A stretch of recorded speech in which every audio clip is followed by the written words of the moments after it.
मैं Mahfooz Arif, assistant professor geology department, government E Raghavendra Rao science PG college Bilaspur. मैं आज बीएससी फर्स्ट ईयर के सेकेंड पेपर जिसका नाम है मिनरलॉजी एंड क्रिस्टलोग्राफी, उसके क्रिस्टलोग्राफी के पार्ट के बारे में बताऊंगा। और इसके लिए सबसे पहले हमें क्या करना होगा कि सबसे पहले हमें मिनरल की डेफिनेशन देखनी होगी। हम ये देखते हैं कि किसी भी सब्सटेंस को मिनरल कहने के लिए 4 कंडीशन का फुलफिल करना जरूरी होता है। पहली इंपॉर्टेंट चीज है कि उस सब्सटेंस का फिक्स्ड केमिकल कंपोजिशन होना चाहिए। दूसरी इंपॉर्टेंट चीज है कि उसका फिक्स्ड एटॉमिक स्ट्रक्चर होना चाहिए। तीसरी चीज ये है कि वो प्रकृति की अकार्बनिक विधियों के द्वारा बना होना चाहिए। चौथी चीज है कि वो होमोजीनस या समांगी होना चाहिए। ये चारों कंडीशन फुलफिल करने वाले सब्सटेंस को या पदार्थ को हम खनिज बोलते हैं। दूसरी जो टर्मिनोलॉजी है ये है क्रिस्टल। ये word crystal word ancient Greek term krustallos से आई है। क्रस्टेलोस का ये मतलब है कि ग्रीक टाइम में, एंशिएंट ग्रीक टाइम में क्वार्ट्ज के क्रिस्टल्स मिलते थे जिनके ऊपर फेसेस रहा करते थे, और वो जो फेसेस थे उसकी वजह से उन लोगों को ये लगता था कि ये जो है वाटर के फ्रीजिंग की वजह से बनते हैं, इसलिए उन्होंने उसको जो है क्या बोला, क्रिस्टलोस, जिसका मतलब होता है क्लियर आइस। यहां से ये टर्म आई क्रिस्टल। अब हम जब क्रिस्टल को डिफाइन करते हैं तो हम ये कहते हैं crystals are solid regular polyhedral homogeneous bodies bounded by surfaces usually flat, which gives an expression of its regular internal atomic structure। अब हम ये देखते हैं कि क्रिस्टल का जियोलॉजी की जिस ब्रांच में हम अध्ययन करते हैं उसको क्रिस्टलोग्राफी बोलते हैं, और जिस ब्रांच में हम मिनरल का अध्ययन करते हैं उसको हम मिनरलॉजी कहते हैं। हम ये देखते हैं कि सभी क्रिस्टल्स मिनरल कहलाते हैं, पर सभी मिनरल क्रिस्टल्स नहीं होते हैं। हम ये देखते हैं कि जैसे ये एक क्रिस्टल हमें देखने को मिल रहा है, क्रिस्टल मॉडल है जिसमें हम क्या देख रहे हैं कि इस तरीके की फ्लैट सरफेसेस हमें देखने को मिल रही हैं जिनको हम फेस कहते हैं। अब थोड़ा सा हम आगे बढ़ते हैं, और आगे बढ़ने के दौरान हम ये देखते हैं कि what are the different elements of crystal. Crystals के डिफरेंट एलिमेंट्स क्या हैं? तो सबसे पहले उसमें हम देखेंगे कि क्रिस्टल में एक होता है फेस, फिर होता है एज, फिर होता है सॉलिड एंगल।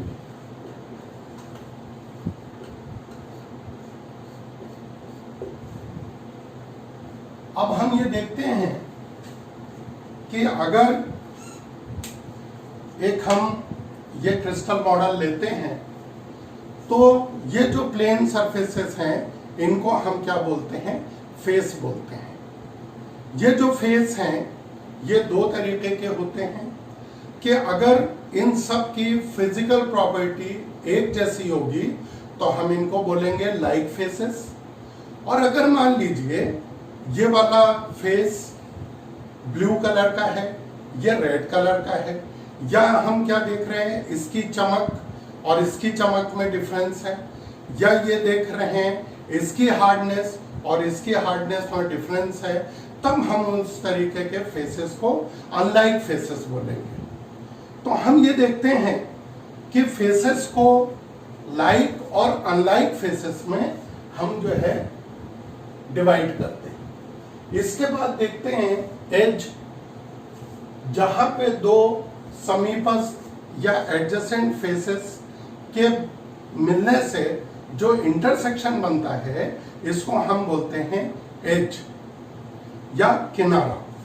इसके बाद नेक्स्ट आता है सॉलिड एंगल या ठोस कोण। ठोस कोण क्या होता है कि जहां पे तीन फेसेस मिलते हो। इस पॉइंट पे देखिए आप, 1, 2 और ये तीन फेसेस मिल करके यहां पे क्या बना रहे हैं, इसको हम बोलेंगे सॉलिड एंगल। अब हम ये देखते हैं कि ये जितने हैं फेस, एज और सॉलिड एंगल, इन्हीं को हम जो है एलिमेंट्स ऑफ क्रिस्टल बोलते हैं।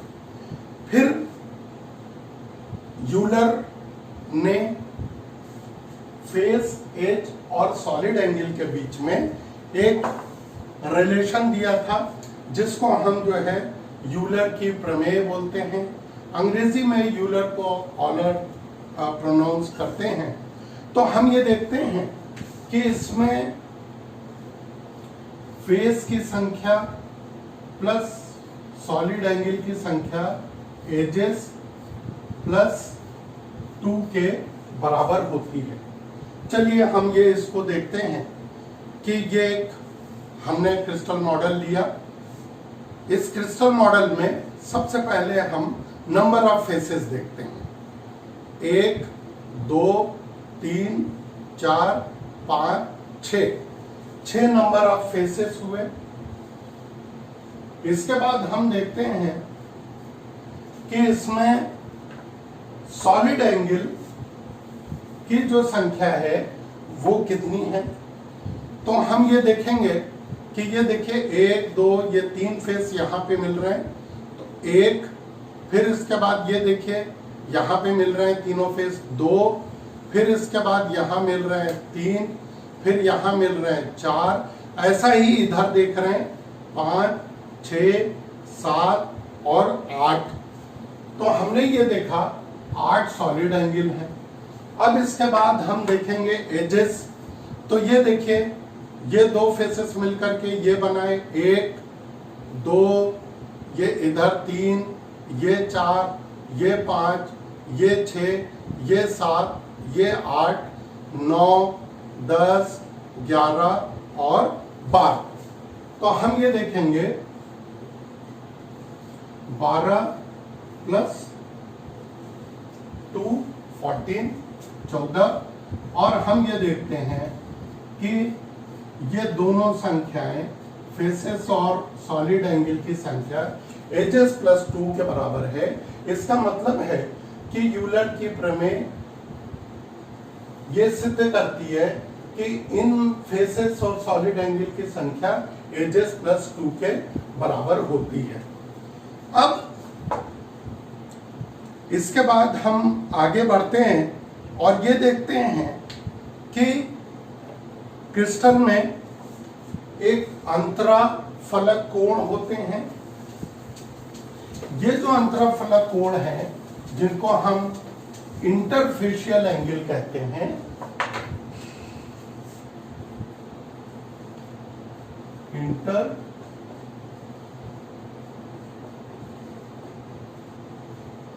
Interfacial angle.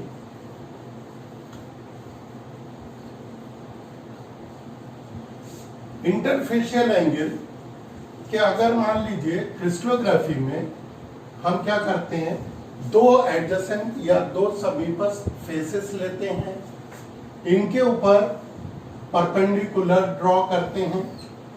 तो देखिए आप, हम क्या कर रहे हैं, इस फेस पे ये 90 डिग्री पे एक लंब डाला, इस फेस पे 90 डिग्री पे एक लंब डाला, और इन दोनों लंब के बीच का जो एंगल है इसको हम बोलते हैं अंतराफलक कोण, इंटरफेशियल एंगल।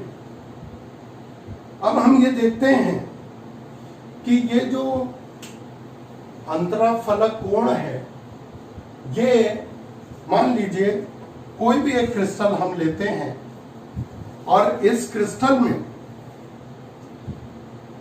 क्या करते हैं हम, मान लीजिए इन दोनों के बीच का हमने ये दोनों फेस लिए और इस फेस के ऊपर लंब डाले अंदर की तरफ, इसके ऊपर लंब डाले और दोनों के बीच का जो एंगल है वो जो है एंगल क्या कहलाएगा, अंतराफलक कोण। अब सेम कंपोजिशन का,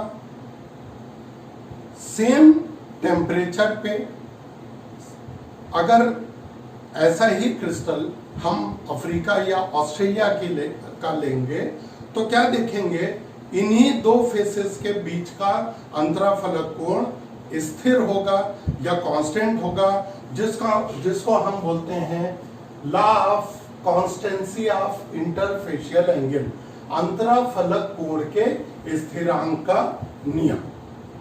तो ये देखिए इस तरीके से हम ये देखते हैं कि जो अंतराफलक कोण है ये इसको नापने के लिए अब दो तरीके के इंस्ट्रूमेंट इस्तेमाल होते हैं जिनको हम गोनियोमीटर बोलते हैं।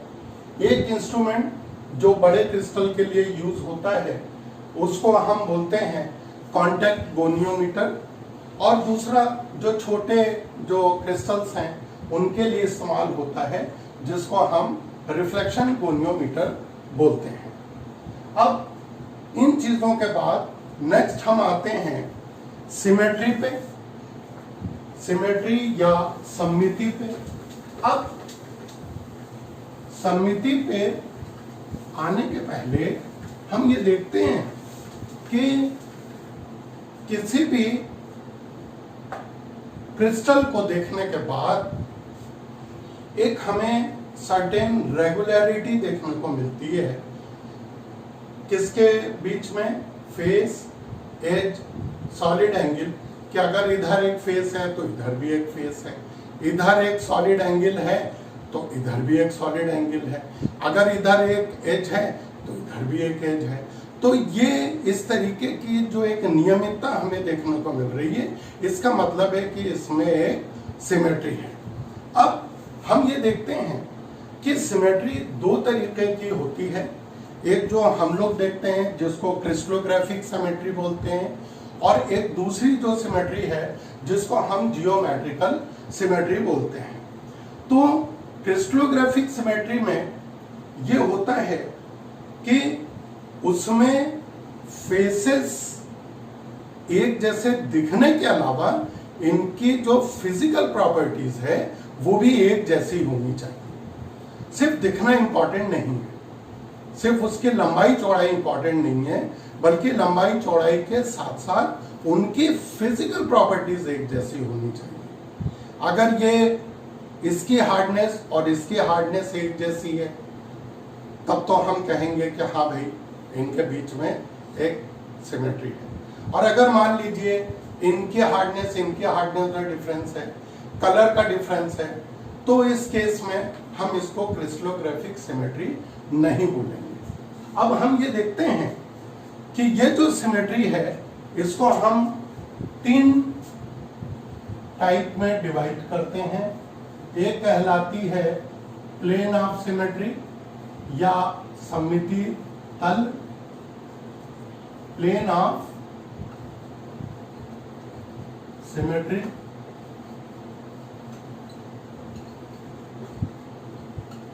दूसरी कहलाती है एक्सिस ऑफ सिमेट्री,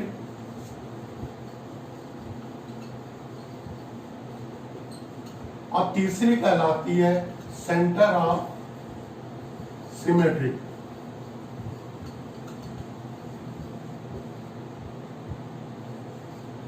सबसे पहले हम ये देखते हैं कि प्लेन ऑफ सिमेट्री या ये जो सममिति तल है इसमें हम क्या करते हैं कि हम जैसे एक क्रिस्टल लेते हैं, ये क्यूब का ही क्रिस्टल है, और हमने जब ये क्रिस्टल लिया तो इसको हमने क्या किया, एक तल के द्वारा 2 बराबर भागों में विभाजित किया, और एक जो भाग है ये दूसरे भाग का दर्पण प्रतिबिंब है, या ये कह सकते हैं कि ये वाला भाग दूसरे भाग का मिरर इमेज है। तो इस तल को हम बोलेंगे क्या, प्लेन ऑफ सिमेट्री। दूसरा है axis of symmetry. Axis of symmetry में हम क्या करते हैं कि जैसे हमने ये देखा कि इस तरीके से हमने एक एक्सिस ली, अब इस एक्सिस के अलोंग 360 डिग्री रोटेशन में ऐसा ही फेस, ऐसा ही एज और ऐसा ही सॉलिड एंगल कम से कम 2 बार आना चाहिए, तब हम कहेंगे कि ये एक्सिस ऑफ सिमेट्री है या ये सममिति अक्ष है। अब ये देखिए, जैसे इस केस में देखिए आपके सामने ये फेस है, 1 बार, इसके बाद देखा 2 बार, उसके बाद देखिए 3 बार, और उसके बाद अपन ने देखा 4 बार, और उसके बाद ये वापस आ गया। तो हम ये कह सकते हैं कि ये जो अक्ष है ये एक सममिति अक्ष है। इसके बाद हम बात करते हैं सेंटर ऑफ सिमेट्री की या सममिति केंद्र की। तो हम ये देखते हैं कि अगर मान लीजिए हम क्या करते हैं, यहाँ पे इस तरीके से ये देखिए, ये हमने जो है एक्सिस की, अब इसके बाद एक और हमने ये एक्सिस डाली, तो हम क्या देखते हैं कि इनके बीच में एक ऐसा केंद्र बनता है, तीनों के पॉइंट ऑफ ओरिजिन पे एक ऐसा केंद्र बनता है जहां से समान दूरी पे एक जैसे फेस, एक जैसे सॉलिड एंगल, एक जैसी एजेस पर अपोजिट डायरेक्शन में सेम डिस्टेंस में हमें देखने को मिलती है। तो वो जो केंद्र है उस केंद्र को हम क्या कहते हैं, सममिति केंद्र बोलते हैं। अब हम क्या करते हैं, एक एग्जाम्पल लेकर के देखते हैं। एक एग्जाम्पल हम ये लेते हैं कि क्यूब में कितनी प्लेन ऑफ सिमेट्री और कितनी एक्सिस ऑफ सिमेट्री और कितनी सेंटर ऑफ सिमेट्री होती है। तो सबसे पहले क्या करते हैं कि हमने एक ये क्रिस्टल लिया, तो अब ये देखिए इसमें सबसे पहले हम प्लेन ऑफ सिमेट्री निकालते हैं। अगर मान लीजिए ऐसे काटते हैं तो 2 बराबर भागों में विभाजित हुआ, फिर ऐसे काटते हैं तो 2 बराबर भागों में विभाजित हुआ, फिर ऐसे काटते हैं तो 2 बराबर भागों में विभाजित हुआ। तो हम ये कहते हैं कि इसमें 3 एक्सियल प्लेन ऑफ सिमेट्री है।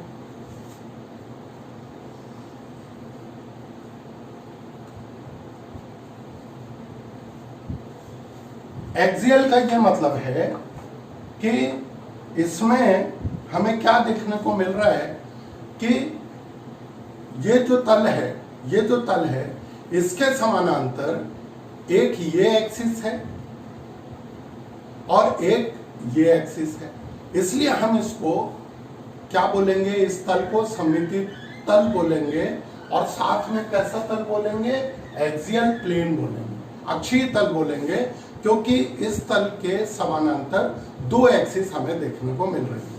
तो हमने ये देखा कि इसमें 3 एक्सियल प्लेन ऑफ सिमेट्री मिली।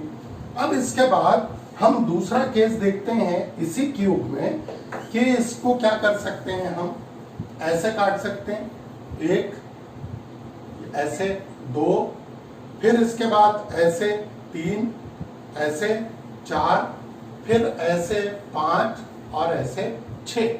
अब ये देखिए इनको हम क्या बोलेंगे, डायगोनल, इनको क्या बोलेंगे हम, डायगोनल प्लेन ऑफ सिमेट्री।